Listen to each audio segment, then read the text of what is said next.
Bienvenidos. Hay ciertos temas sobre los que no puedo permanecer impasible como traductor de videojuegos que soy y como filólogo.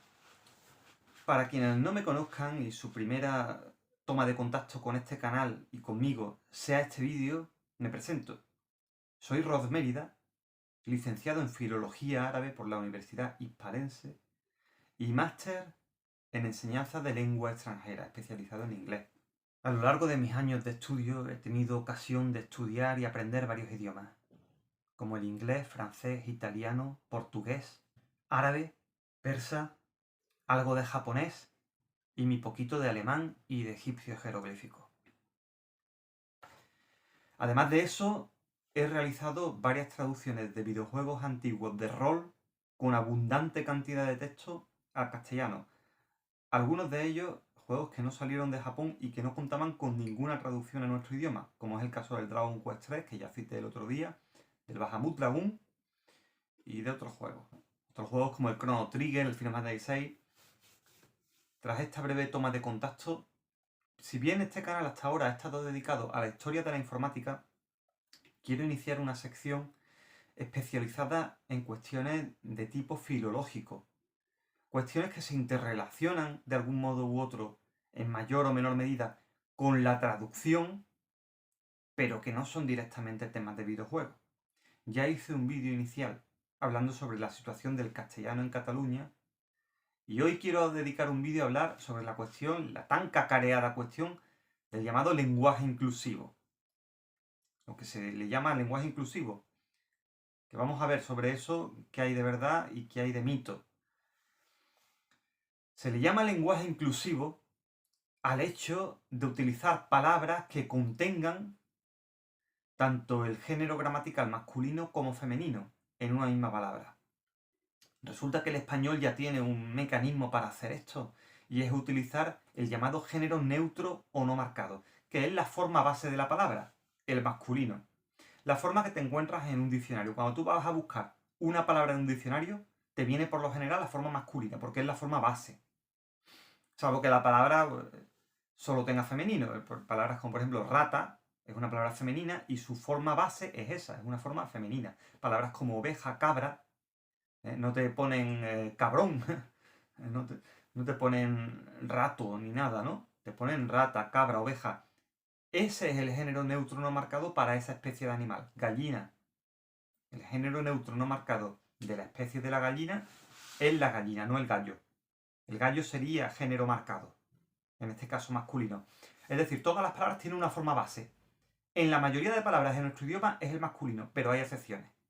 De palabras cuya forma base, no marcada en cuanto a género, es el femenino. Pues el español forma el plural cuando se quiere incluir en él tanto al masculino como al femenino utilizando la forma base, que es niños, alumnos, ciudadanos, muchachos, compañeros. Estas palabras en un contexto en el que haya tanto mujeres como varones incluyen a ambos sexos. No son palabras machistas, ni el español es una lengua machista.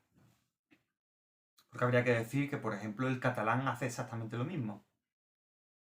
El catalán es una lengua romance hermana del castellano que también forma el plural cuando se quiere incluir tanto a mujeres como a varones mediante el masculino.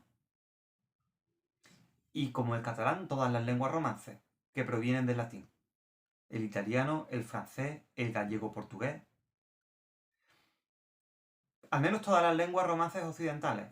Es cierto que el rumano ha generado una marca no marcada de género distinto. Esto es un tema más complejo. El rumano es una lengua latina oriental y tiene muchas diferencias con el castellano. De hecho, un texto normal en rumano cuesta mucho entenderlo. Entiendes algunas cosas, pero no todo. Bueno, entonces, el español ya tiene plural inclusivo, que es mediante el masculino, también llamado género neutro o no marcado. No necesita inventarse una terminación nueva para hacer el plural cuando se quiera incluir tanto a mujeres como a varones. No lo necesita. ya en los recursos propios del idioma contempla esto. Sin embargo, las feministas radicales, el llamado movimiento del feminismo radical, no está de acuerdo con esto e insiste en que esto invisibiliza a la mujer y que ello es machista y que por tanto el español es una lengua machista por la manera que tiene de hacer el plural genérico. E insisten en que para visibilizar a las mujeres hay que hacer el plural de otra manera, de forma que quede patente su presencia. Desde hace décadas atrás lo han resuelto repitiendo sistemáticamente la misma palabra en forma masculina y femenina cada vez que se dice en una frase. Por ejemplo, los ciudadanos y las ciudadanas están contentos y contentas. Habría que hacerlo con cada adjetivo que haga referencia a ese sustantivo repetido. Esto se llama desdoblaje de género. Desdoblar la misma palabra en dos formas, cada vez que se cita. Y con ella todos los adjetivos que hagan referencia a ella. Esto es enormemente redundante y no aporta información nueva a la frase. Rompe con el principio de economía del lenguaje. Imaginaos, claro, en una frase corta es fácil hacerlo, pero imaginaos en una frase larga o todo un discurso entero de un político, que normalmente esto lo hacen los políticos, politicastros de medio pelo, se la quieren dar de moderno y de políticamente correcto, desvirtuando el lenguaje. Es ridículo, nadie en la calle habla así, nadie de manera normal, relajada en su día a día, de forma espontánea, habla así. No es la manera normal de hablar, porque no se necesita. Tú para comunicarte no necesitas repetir 2 veces cada palabra, porque ya con la forma base queda implícito. Si tú quieres especificar que solo hay mujeres en el lugar, utilizas el femenino. Si tú quieres especificar que solo hay varones, utilizas el masculino. Pero si quieres incluir a ambos, utilizas la forma masculina, que en realidad es la forma neutra o no marcada. Y esto tiene su origen en el latín. Las lenguas romances provienen del latín, más concretamente del registro vulgar del latín vulgar. Un latín poco elaborado, corriente, de calle, cuya evolución fue más rápida y tendió a una simplificación mayor desde una fecha más temprana. El latín tenía 3 géneros: masculino, femenino y neutro. Y tenía declinaciones o casos. En el nominativo, una palabra como por ejemplo rosus, rojo, el masculino era rosus, el femenino era rosa y el neutro era rosum. Pero en acusativo, el masculino y el neutro coincidían. El masculino acusativo de rojo era rosum y el neutro acusativo de rojo era rosum también, coincidían, la misma forma. Y se dice que en la mayoría de las lenguas romances, la mayoría de las palabras provienen del acusativo, y nuestra lengua no es excepción a esta norma. En castellano, las palabras vienen del acusativo. Por tanto, el neutro y el masculino, que tienen la misma forma, convergieron y formaron una forma única terminada en O, porque la M tiende a caer y en posición final esa U, sin el añadido de una consonante, tiende a la apertura vocálica.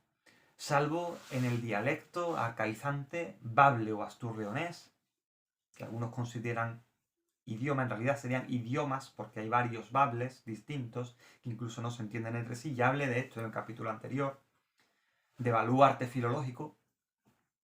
En este dialecto histórico se mantiene el cierre vocálico en U. La pronunciación de las palabras es terminando lo que termina en O en castellano con cierre vocálico en U. Bien. Dicho esto, ¿cómo resuelven las feministas radicales esta cuestión con la que ellas no están de acuerdo? No están de acuerdo con la gramática y quieren reinventarla, considerando que al cambiar el lenguaje se está cambiando la realidad social. Esto es un error.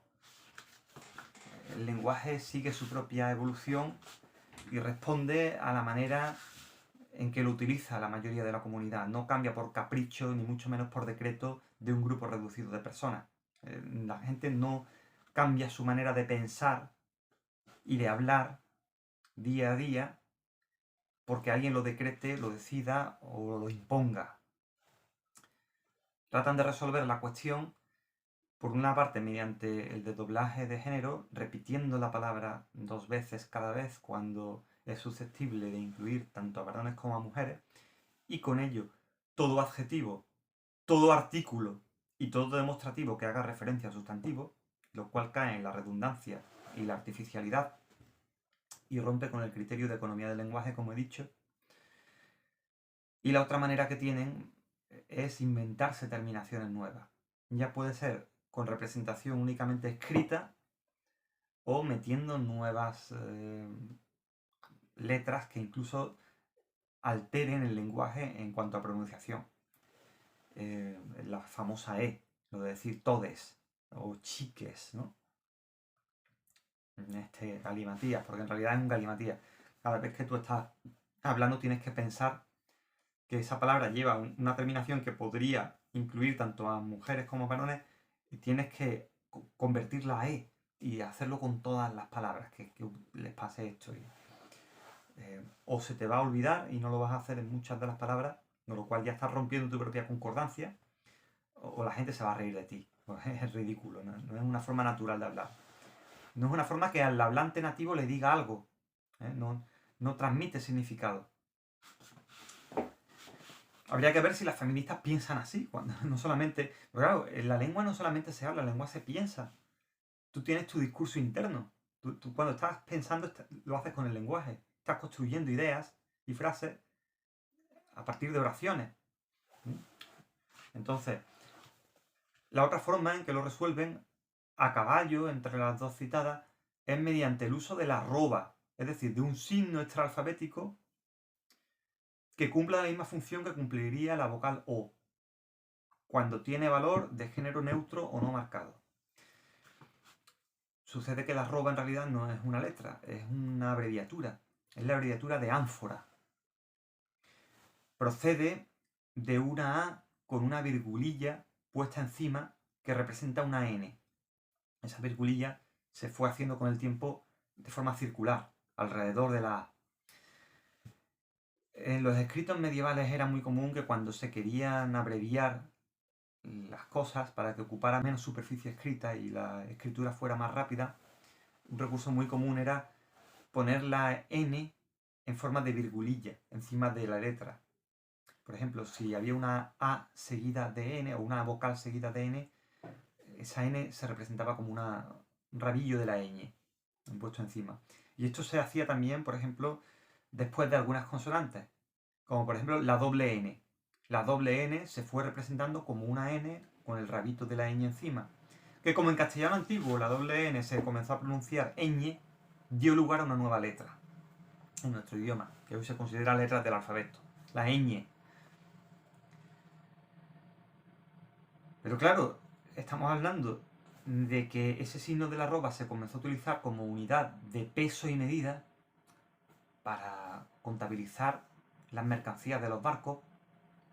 Toda aquella mercancía líquida se metía en el barco metida en una ánfora.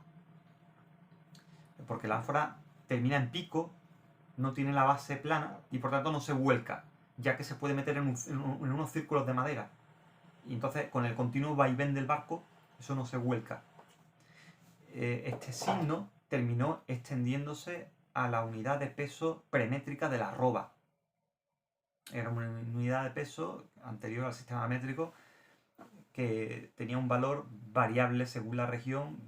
En muchos sitios valía una determinada cantidad. Bueno, la arroba, con la implantación del sistema métrico, pues dejó de utilizarse como esa unidad de peso, así que se terminó dejando de utilizar el propio signo que la abreviaba, la arroba.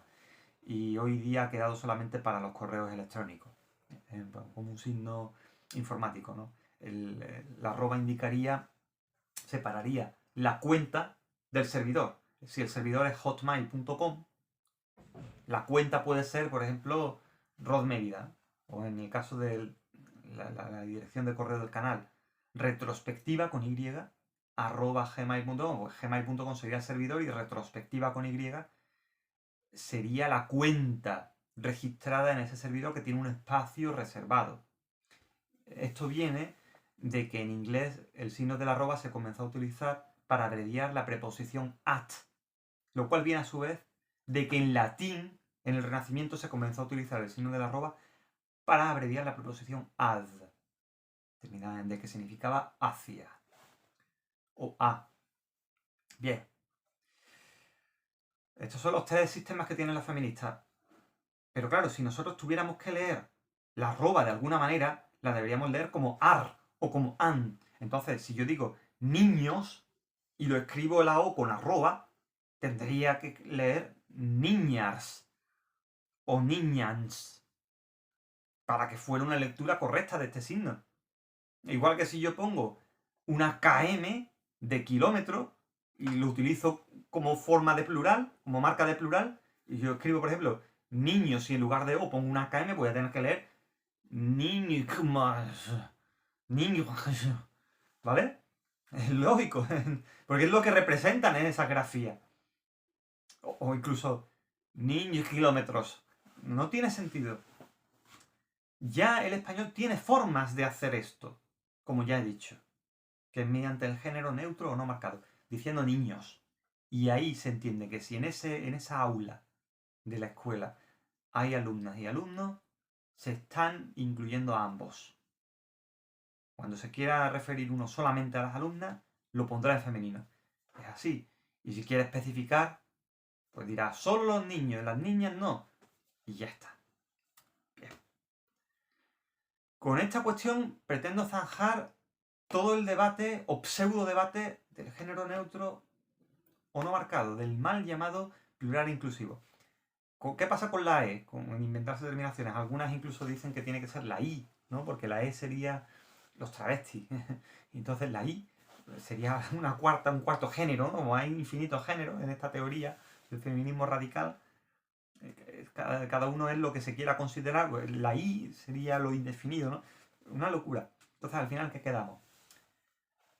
Con la E pasa lo que ya he dicho. Cuando tú dices niñes, en la mente del hablante de castellano no sabe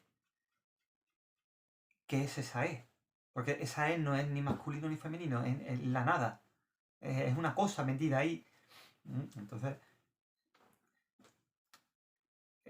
tú al final terminas cristalizando ciertas palabras con esa forma inventada y las dices de forma mecánica, pero cuando quieres hacer la concordancia no la haces, porque no es fácil hacerlo. Tu mente no está funcionando sabiendo cómo hacer la concordancia con la E de manera instintiva, sino que tiene que pararse a pensar. En conclusión, no se puede cambiar la gramática de un idioma por decreto. Eso no existe.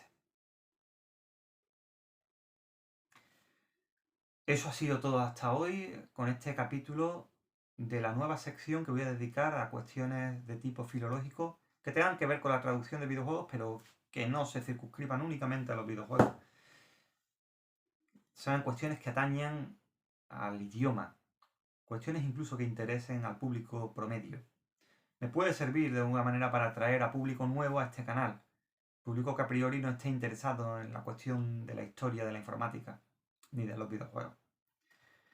Eso ha sido todo en este capítulo de hoy de Baluarte Filológico, dentro del canal La Meca del Clásico. Si queréis estar informados de nuevos vídeos, suscribíos al canal, pulsando el icono de la campanita, para mayor efectividad en ese aviso. Dejad vuestro comentario debajo sobre qué pensáis de todo esto. ¿Creéis que realmente uno, si quiere, se puede inventar una terminación de género, gramatical o sexo y decirla y que eso estaría cambiando el idioma, o que el idioma no se cambia así por un friquismo de un grupo determinado ideológico? Decidlo en los comentarios, dejadme vuestra opinión. Sin otro particular, un saludo.